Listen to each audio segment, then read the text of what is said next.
Online class. मैं आपको पिछले वीडियो के माध्यम से चैप्टर 4 महान मुगल राजवंश यानी चैप्टर 4 महान मुगल राजवंश के कुछ शासकों के बारे में पढ़ा चुकी हूँ, जिसमें महान मुगल राजवंश यानी महान मुगल राजवंश की नींव जो थी वो दिल्ली यानी दिल्ली सल्तनत का जो टाइम पीरियड था वो 1286 1526 के बीच था। दिल्ली सल्तनत यानी दिल्ली सल्तनत का जो समय 1206 से 1526 के बीच। महान मुगल राजवंश, तो मुगल राजवंश की स्थापना 1526 यानी 1526 में जहरुद्दीन बाबर माने बाबर का पूरा नाम यानी बाबर के द्वारा हुई थी, जिसने इब्राहिम लोदी को पानीपत के युद्ध में हराकर की थी। ओके, यानी पानीपत के युद्ध में हराकर पानीपत के युद्ध में हराकर इसने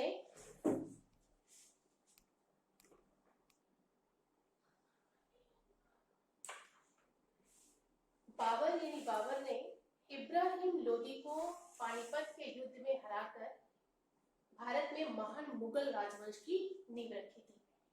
जो महान मुगल राजवंश है वो बाबर से स्टार्ट हुआ था और बाबर ने इब्राहिम लोदी को पानीपत के युद्ध में हराकर भारत में मुगल साम्राज्य की नींव रखी।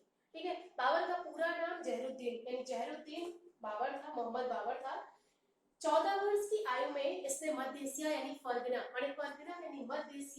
फरगना साम्राज्य में सिंहासन पर बैठा था। माना जाता है कि वह सर्वाधिक महत्वाकांक्षी सम्राट था।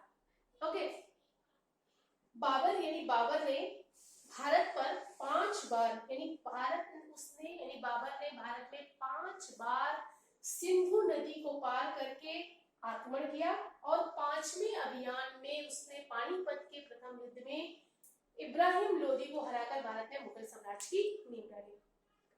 बाबर के बाद उसका बेटा हुमायूं मुगल साम्राज्य का मुगल राजवंश का राजा था, जो बाबर का सबसे बड़ा बेटा हुमायूं कौन था? बाबर का सबसे बड़ा बेटा था, जिसके हुमायूं को अपने 3 भाइयों से तथा उस समय उसे कई छोटे राज्यों से भी अपने उस उत्तराधिकार के लिए संघर्ष करना पड़ा था। ओके, क्योंकि उसने भी छोटी उम्र में हुमायूं भी क्या था, छोटी उम्र में उसने कई भाषाओं का ज्ञान हासिल किया था, जैसे फारसी, तुर्की, अरबी कई भाषाओं का उसने ज्ञान प्राप्त किया। और देश के शासन काल में उसने अपने पिता की सहायता की। हुमायूं भी 12 वर्ष की अवस्था में बदकशन राजपाल उसे नियुक्त किया गया था। हुमायूं की बाबर की मृत्यु के बाद हुमायूं को ही उत्तराधिकारी चुना गया। हुमायूं के बाद हम बात करते हैं सूरी साम्राज्य शेर शाह सूरी साम्राज्य का सबसे महत्वाकांक्षी या सूरी साम्राज्य की स्थापना शेर शाह सूरी द्वारा की गई थी। शेर शाह सूरी का वास्तविक नाम फरीद था। बचपन में उसने एक शेर को मारा था, इसलिए उसे शेर की उपाधि दी गई थी, इसलिए उसका बाद में नाम जो था शेर शाह सूरी था। शेर शाह सूरी के शासनकाल से लेकर सूरी साम्राज्य में कई शासक हुए थे, जिनमें से शेर शाह सूरी, फिरोज शाह सूरी, मोहम्मद आदिल शाह, इब्राहिम शाह, सिकंदर शाह तथा आदिल शाह। शेर शाह जो था इस साम्राज्य का सबसे महत्वाकांक्षी तथा श्रेष्ठ सम्राट था। शेर शाह के बाद हम बात करते हैं अकबर को भारत में एक महान सम्राट की संज्ञा दी गई। और अकबर भी एक क्या था? महत्वाकांक्षी सैन्य प्रशासन की व्यवस्था रखने वाला तथा वह पूरी तरह से मानक उसे प्रशासनिक में उसे मनसबदारी भी कहा जाता था। उसने भारत में कई चीजों का वो जैसे क्या था, मानक वजन, टैक्स की संरचनाएं, व्यवहारिक व्यवस्थाएं सब पर उसने सारी समस्याओं को सॉल्व किया था। अकबर माने अकबर के भारतीय राजाओं के साथ भी बहुत अच्छे संबंध थे। अकबर ने स्वयं 7 शादियां की थी, जिसमें उसकी एक रानी क्या स्वयं यानी राजपूत माने राजपूत घराने की राजकुमारी थी। अकबर के बाद हम बात करते हैं शाहजहां यानी जहांगीर। जहांगीर माने मुगल सम्राट जहांगीर माने जहांगीर पिता की मृत्यु के पश्चात जहांगीर सिंहासन पर बैठा और जहांगीर के शासन काल में ही अंग्रेजों का आना प्रारंभ हो गया था। जहांगीर की आज्ञा से ही अंग्रेजों ने एक छोटी कंपनी यानी व्यापारिक अधिकार भारत से प्राप्त हो गए थे। जहांगीर के बाद हम बात करते हैं शाहजहां। शाहजहां कौन था? माने शाहजहां जो एक क्या है दुनिया माने शाहजहां ये माना जाता है कि भारत में यानी वह दुनिया को विरासत के रूप में मिला था। माने ये माना जाता है कि शाहजहां को दुनिया की विरासत माने विरासत के रूप में माना जाता है, क्योंकि शाहजहां भी अपने पिता और अपने पूर्वजों की तरह महत्वाकांक्षी तथा एक श्रेष्ठ शासक था। दुनिया का शासक माने दुनिया का शासक, क्योंकि इसे क्या उपाधि दी गई थी दुनिया के विरासत के रूप में, तो दुनिया का शासक और अपने पिता जहांगीर के द्वारा इसे एक साम्राज्य माने दिवालिया साम्राज्य प्राप्त हुआ था। यानी जहांगीर कौन था? माने जहांगीर एक श्रेष्ठ और महत्वाकांक्षी सम्राट था, माने जो दुनिया को एक विरासत के रूप में मिला था। दुनिया का शासक और अपने पिता जहांगीर से उसने एक दिवालिया साम्राज्य भी प्राप्त किया था। वह अपने पूर्वजों की भांति लाल किले में ही रहता था। माने जैसे जिनके पूर्वज थे यानी अकबर, जहांगीर तथा उन्हीं की तरह शाहजहां भी दिल्ली में यानी लाल किले में ही रहता था।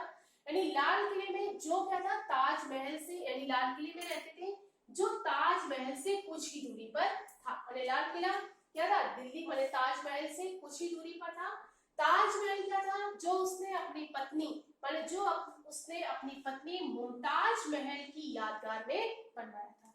ओके, यानी शाहजहां अपने पूर्वजों की भांति लाल किले में रहता था जो ताजमहल से कुछ दूरी पर थी। माने ताजमहल उसने अपनी पत्नी मुमताज महल की यादगार में बनवाई थी। तो इस प्रकार ताजमहल की स्थापना किसने की थी? माने ताजमहल किसने बनवाया था? तो शाहजहां ने।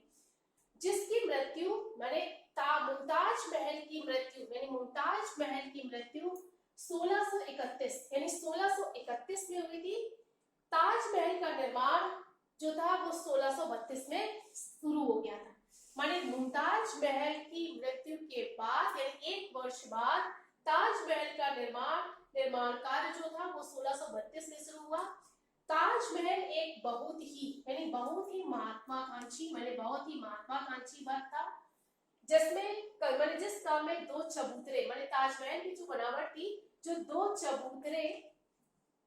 चबूतरों पर बलुआ पत्थरों द्वारा निर्मित यानी सफेद संगमरमर से बनाया गया था। माने ताजमहल की शुरुआत 1632 में हुई। माने ये एक बहुत ही महत्वाकांक्षी वर्क था जिसमें सामने से 2 चबूतरे तथा बलुआ पत्थरों द्वारा निर्मित सफेद संगमरमर के पत्थरों से बनाया गया था। संगमरमर के पत्थरों का प्रयोग होने से माने इसकी जो बनावट इसमें जो चमक थी वो एक अलग ही थी, जिसमें 20,000 मजदूर माने जिससे बने ताजमहल को बनाने में 20,000 मजदूरों ने काम किया था तथा इसे बनाने में कुल 22 वर्ष लगे थे। ओके, ताजमहल बड़े सन 1638 में अपनी राजधानी माने किसने? शाहजहां ने अपनी राजधानी लाल किला से दिल्ली में स्थापित कर ली थी। माने पहले जो राजधानी थी पहले जितने भी अकबर, शाहजहां इनकी सभी की राजधानी पूर्वजों की भांति सब क्या थे? लाल किले में रहते थे और उनकी राजधानी लेकिन 1638 में शाहजहां ने अपनी राजधानी लाल किला से ट्रांसफर करके यानी लाल किला से स्थानांतरित करके दिल्ली में स्थापित कर ली थी। ओके, इस महल को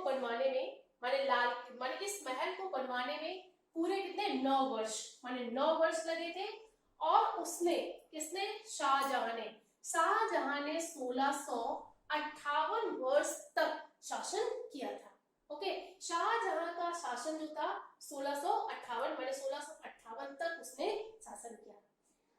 तो एक बार स्टूडेंट्स दोबारा हम पढ़ें कि शाहजहां कौन था। शाहजहां कौन था? जहांगीर का बेटा था, माने जो दुनिया को एक विरासत के रूप में मिला था। वह एक महात्वाकांक्षी तथा एक श्रेष्ठ शासक था। वह मैंने उससे अपना साम्राज्य अपने पिता जहांगीर के द्वारा प्राप्त हुआ था। उसने अपने पूर्वजों यानी पूर्वजों की भांति बाबरी लाल किले में रहता था, जो ताजमहल से कुछ दूरी पर था।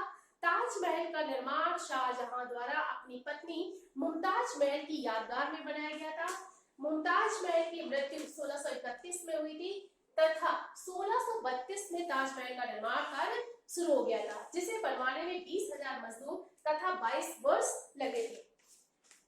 इसमें यानी ताजमहल को बनवाने में सफेद संगमरमर के पत्थरों का प्रयोग किया गया था। 1638 में उसने अपनी राजधानी लाल किला से ट्रांसफर करके दिल्ली स्थापित कर ली थी और इस महल को बनवाने में उसे 9 वर्ष लगे थे।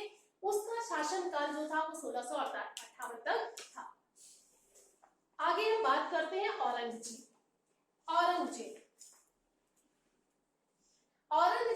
एक क्या था? असहिष्णु मुसलमान था। माने औरंगजेब के बारे में जब हम बात करते हैं तो औरंगजेब क्या था? असहिष्णु मुसलमान था तथा खुशियों को समाप्त करने वाला था। माने खुशियां, माने औरंगजेब ने क्या किया था? एक असहिष्णु माने मुसलमान था, उसमें सहिष्णुता नहीं थी। माने वो क्या था? खुशियों को समाप्त करने वाला था।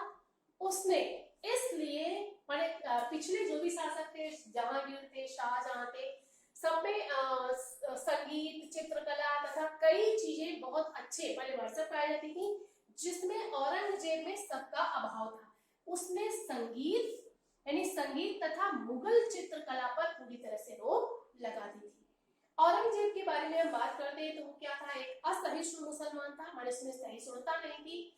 वह खुशियों को समाप्त करने वाला था या उसे मनोरंजन की कोई भी सुविधाएं अच्छी नहीं लगती थी। आगे बात करते हैं कि उसने जो मुस्लिम चित्रकला यानी मुस्लिम चित्रकला जो समय इतनी प्रसिद्ध थी, इतनी फेमस थी, उस पर भी रोक लगा दी थी। वह संगीत माने उसे संगीत बिल्कुल पसंद नहीं था। उसने अपने पीछे कोई वस्तु माने कोई भी वास्तुकला आश्चर्य के लिए नहीं छोड़ी थी। माने उसने अपने पीछे माने उसे वास्तुकला को भी पूरी तरह से उसने नष्ट कर दिया था। यानी वास्तुकला जो उसके समय में थी पूरी तरह से समाप्त हो गई थी, क्योंकि वास्तुकला के आश्चर्य उसने अपने नहीं छोड़े थे। माना जाता है कि उसके पूर्वजों ने जितनी भी तरह की वास्तुकलाएं या चित्रकलाएं जो भी स्टार्ट की थी, उन सब को उसने पीछे छोड़ दिया था। माने उन सब को पसंद नहीं करता था या उन सब की स्थिति उसने बहुत ही बदतर कर दी थी। इस प्रकार हम कह सकते हैं कि औरंगजेब के शासन काल में हिंदुओं और सिखों की स्थिति भी बहुत बदतर यानी बहुत बुरी हो गई थी, क्योंकि हिंदुओं और सिखों के साथ उसका जो व्यवहार था, उसका जो बर्ताव था, बहुत ही बुरा था। इसलिए उसने कई मंदिरों का विनाश किया था और इस प्रकार उसने 50 वर्षों तक मुगल वंश 50 वर्षों तक शासन करने के बाद मुगल वंश की समाप्ति या पतन माने औरंगजेब के शासनकाल से शुरू हो गई थी। इस प्रकार हम कह सकते हैं कि औरंगजेब महान मुगल राजवंशों का सबसे अंतिम सम्राट था, जहां से मुगल राजवंश की पतन की शुरुआत हो गई थी और औरंगजेब के बाद कोई भी उत्तराधिकारी श्रेष्ठ शासक के रूप में अपने आप को प्रूफ नहीं कर पाया, जिससे औरंगजेब के बाद धीरे धीरे करके मुगल राजवंश की नींव टूटती गई या मुगल साम्राज्य पतन की ओर जाता गया। तो स्टूडेंट्स, मैंने आज आपको चैप्टर 4 महान मुगल राजवंश के कई टॉपिक्स के बारे में डिस्कस किया है। मुझे आशा है कि आपको ये टॉपिक्स या जितने भी शासक थे उनके बारे में समझ में आ गया होगा। मैं आपको आगे के वीडियो के माध्यम से आपको अगले टॉपिक्स के बारे में डिस्कस करूंगी। Thank you for attending this